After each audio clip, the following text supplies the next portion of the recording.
द्रविडं त्वमेव त्वमेव सर्वं मम देव देवा। श्री गर्ग संहिता के वृंदावन खंड का 9वां अध्याय। ब्रह्मा जी के द्वारा भगवान श्री कृष्ण की स्तुति। ब्रह्मा जी बोले, मेघ की सी कांति से युक्त विद्युत वर्ण का वस्त्र धारण करने वाले, अमृत तुल्य मीठी वाणी बोलने वाले, परात्पर वंशीधारी मयूर पिच्छ को धारण करने वाले भगवान श्री कृष्ण को उनकी भ्राता बलराम सहित नमस्कार है। श्री कृष्ण आप साक्षात स्वयं पुरुषोत्तम पूर्ण परमेश्वर प्रकृति से अतीत श्री हरि हैं। हम देवता जिनके अंश और कला अवतार हैं, जिनकी शक्ति से हम लोग क्रमशः विश्व की सृष्टि, पालन एवं संहार करते हैं, उन्हीं आपने साक्षात श्री कृष्णचंद्र के रूप में अवतीर्ण होकर धराधाम पर नंद का पुत्र होना स्वीकार किया।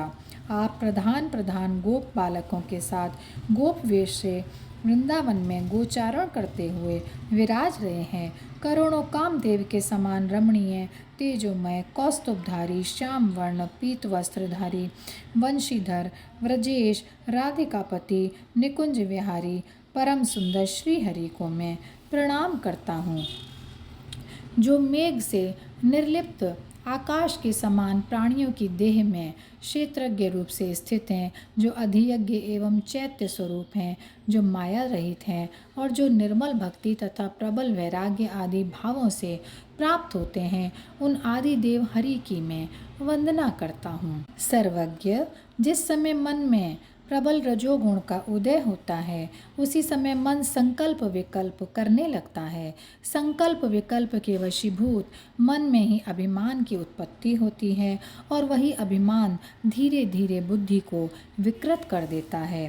क्षण स्थायी बिजली के समान बदले हुए ऋतु गुणों के समान, जल पर खींची गई रेखा के समान, पिशाच के द्वारा उत्पन्न किए हुए अंगारों के समान और कपटी यात्री की प्रीति के समान जगत के सुख मिथ्या हैं, विषय सुख दुखों से घिरे हुए हैं एवं अलाद चक्रवर्त जलते हुए अंगार को वेग से चक्राकार घुमाने पर जो क्षण स्थायी वृत्त बनता है, उसके समान है।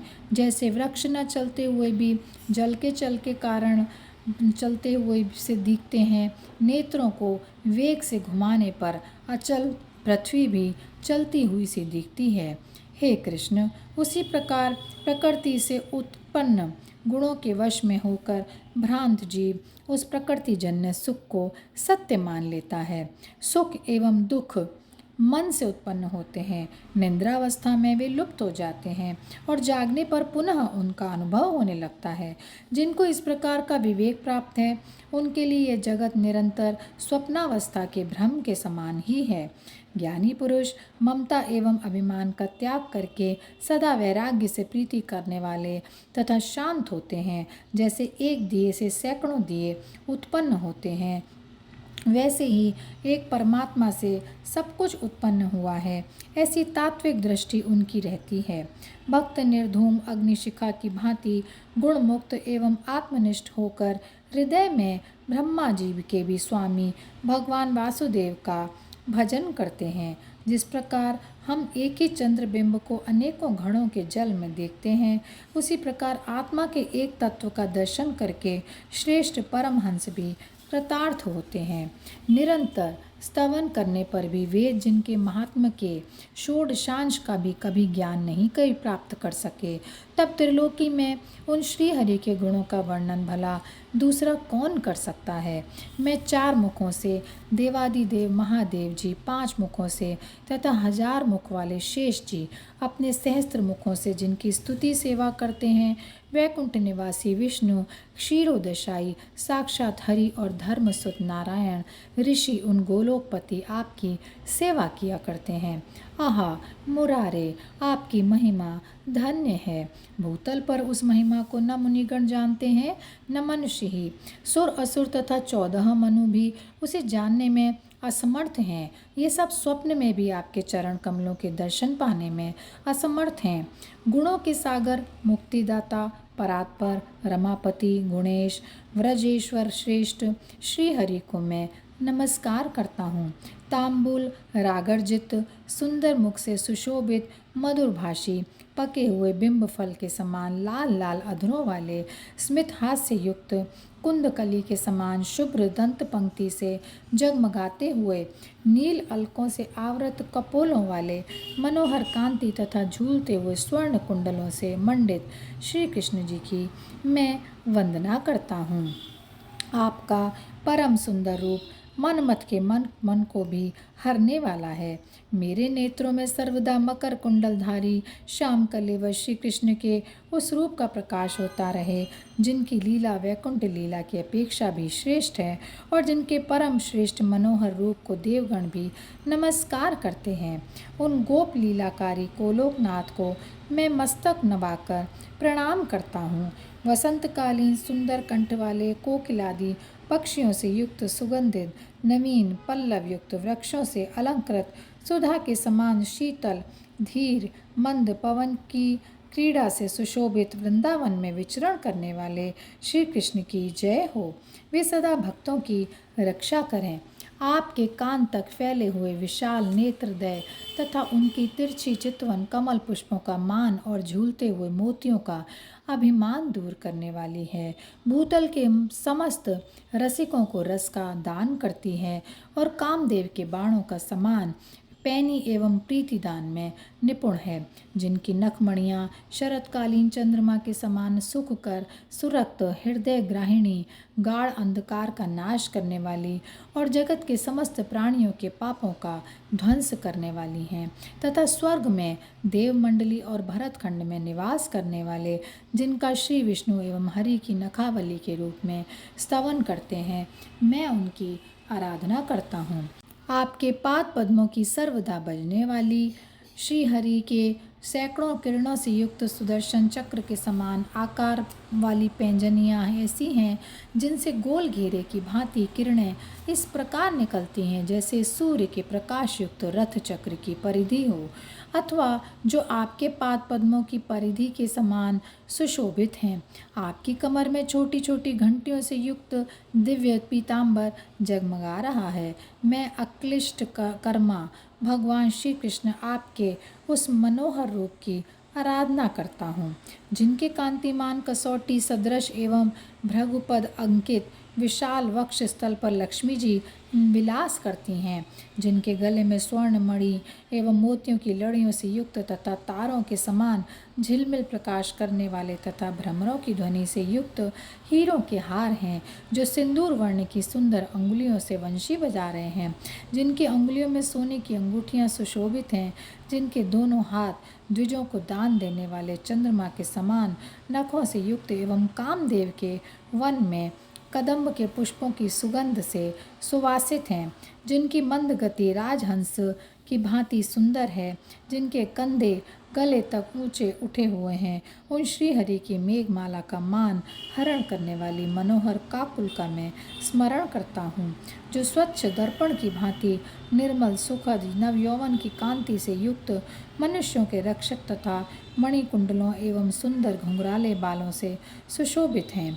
श्री हरि के सूर्य तथा चंद्रमा की भांति प्रभा से युक्त उन दोनों कपोलों का मैं स्मरण करता हूँ, जो स्वर्ण तथा मुक्ता एवं वैदूर्य मणि से जटित लाल वस्त्र का बना हुआ है, जो कामदेव के मुख पर क्रीड़ा करने वाले संपूर्ण सौंदर्य से विलसित है, जो अरुण कांति तथा चंद्र एवं करोड़ों सूर्यों के समान प्रभा संपन्न है और मयूर पिच्छ से अलंकृत है। श्री कृष्ण के उस मुकुट को मैं नमस्कार करता हूँ, जिनके द्वार देश पर स्वामी कार्तिकेय, इंद्र, गणेश, चंद्र एवं सूर्य की भी गति नहीं है, जिनकी आज्ञा के बिना कोई निकुंज में प्रवेश नहीं कर सकता।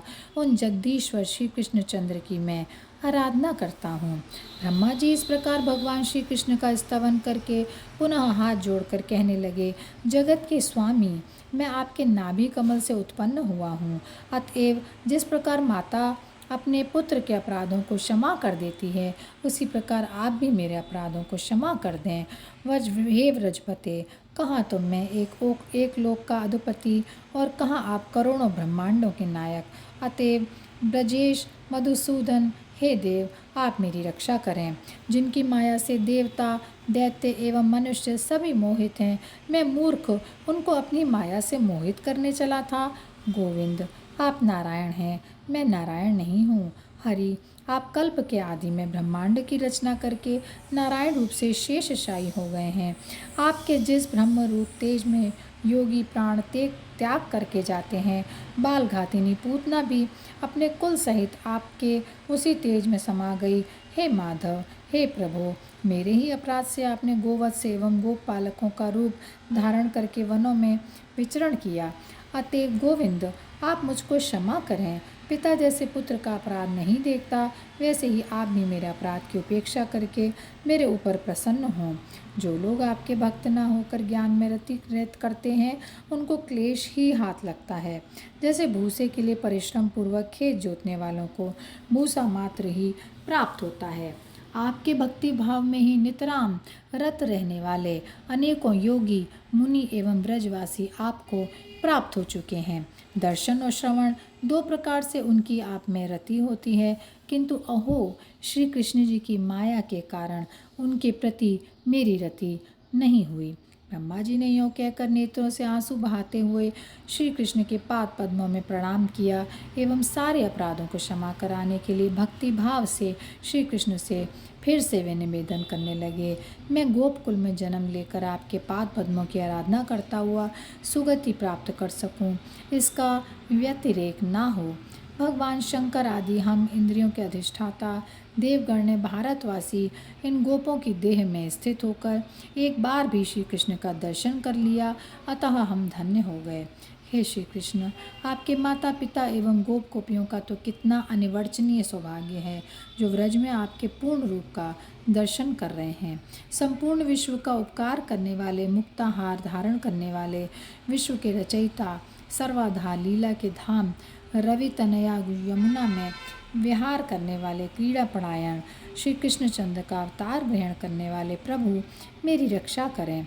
वृष्णि कुल रूप, सरोवर के कमल स्वरूप, नंद नंदन, राधापति, देवदेव, मदन मोहन, ब्रजपति, गोकुलपति, गोविंद, मुझ माया से मोहित की रक्षा करें। जो व्यक्ति श्री कृष्ण की प्रदक्षिणा करता है, उसको जगत के संपूर्ण तीर्थों की यात्रा का फल प्राप्त होता है। वह आपके सुखदायक परात्पर गोलोक नामक लोक को जाता है। श्री नारद जी कहने लगे, लोकपति लोक पितामह ब्रह्मा ने इस प्रकार सुंदर वृंदावन के अधिपति गोविंद का स्तवन करके प्रणाम करते हुए उनकी 3 बार प्रदक्षिणा की और कुछ देर के लिए अदृश्य होकर गोवत्स तथा गोप पालकों को वरदान देकर लौट जाने के लिए अनुमति की प्रार्थना की। तदनंतर श्रीहरि ने नेत्रों के संकेत से उनको जाने का आदेश दिया। लोक पितामह ब्रह्मा भी पुनः प्रणाम करके अपने लोक को चले गए। राजन, इसके उपरांत भगवान श्री कृष्ण वन से शीघ्रतापूर्वक गोवत्स एवं गोप पालकों को ले आए और यमुना तट पर जिस स्थान पर गोप मंडली विराजित थी, उन लोगों को लेकर उसी स्थान पर पहुँचे। गोवत्सों के साथ लौटे हुए श्री कृष्ण को देखकर उनकी माया से विमोहित गोपों ने उतने समय को आधे क्षण जैसा समझा। वे लोग गोवत्सों के साथ आए हुए श्री कृष्ण से कहने लगे, आप शीघ्रता से आकर भोजन करें। प्रभु, आपके चले जाने के कारण किसी ने भी भोजन नहीं किया। इसके उपरांत श्री कृष्ण ने हंसकर बालकों के साथ भोजन किया और बालकों को अजगर का चमड़ा दिखाया। तदनंतर बलराम जी के साथ गोपों से घिरे हुए श्री कृष्ण वत्स वृंद को आगे करके धीरे धीरे ब्रज को लौट आए। सफ़ेद, चितकबरे, पीले, लाल, धूम्र एवं हरे आदि अनेक रंग और स्वभाव वाले गोवत्सों को आगे करके धीरे धीरे सुखद वन से गोष्ठ में लौटते हुए गोप मंडली के बीच स्थित नंद नंदन की मैं वंदना करता हूँ। राजन, श्री कृष्ण के विरह में जिनको क्षण भर का समय युग के समान लगता था, उन्हीं के दर्शन से उन गोपियों को आनंद प्राप्त हुआ।